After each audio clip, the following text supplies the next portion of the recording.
আশাক আজ তোমাদেরকে অনুশীলনী 2.2 পেজ 58-এর 2-এর 1 নম্বর অঙ্কটা দেখে দিচ্ছি। প্রশ্নটা তোমরা বই থেকে দেখে নেবে। প্রশ্নটা কি আছে, নিচে প্রদত্ত সংখ্যাগুলো ক্রমের শূন্যগুলোর সমষ্টি পূরণফল হলে দ্বিঘাত বহুপদ রাশিটি নির্ণয় করো। প্রথমটা হইল সমষ্টি, এটা হলো পূরণফল। তাই দেখো, মনে করি বহুপদ রাশিটি সমান ax square plus bx plus c এবং এর শূন্যগুলি হচ্ছে আলফা এবং বিটা। এটাকে আলফা বলে, এটাকে বিটা বলে। অতএব প্রশ্ন মতে alpha plus beta equal to minus B by A, এটা হলো সূত্র,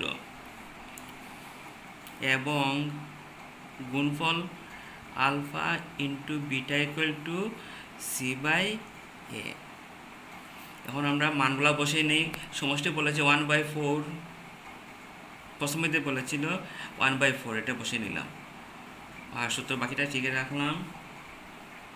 অতএব তুলনা করিলে, তুলনা মানে লবের সাথে লব, হরের সাথে হর তুলনা করা হয়। a equal to 4, b equal to plus মাইনাসে -1। আচ্ছা, এদিকে দেখো আমরা কী করি, এটা আলফা ইন্টু বিটার মান দেওয়া আছে -1, প্রশ্নবিধি দেওয়া আছে সি বাই এ। কোনাকুনি পূরণ করলে কী দাঁড়াবে,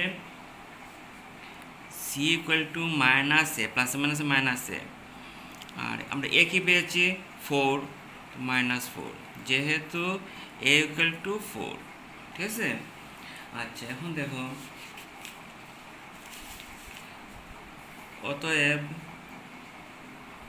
বহুপদ রাশিটি আমরা কি ধরেছিলাম, ax square plus bx plus c।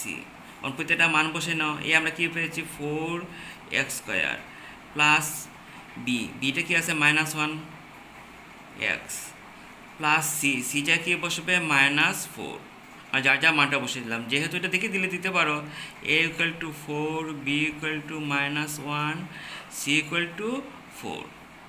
এখন ওগুলো ক্যালকুলেশন করো, 4x স্কয়ার প্লাস মাইনাসে -x প্লাস মাইনাসে -4, এটাই আমরা প্রদত্ত রাশি, এটাই আনসার। তোমরা এই নিয়ম দেখে বাকিগুলো চেষ্টা করবে।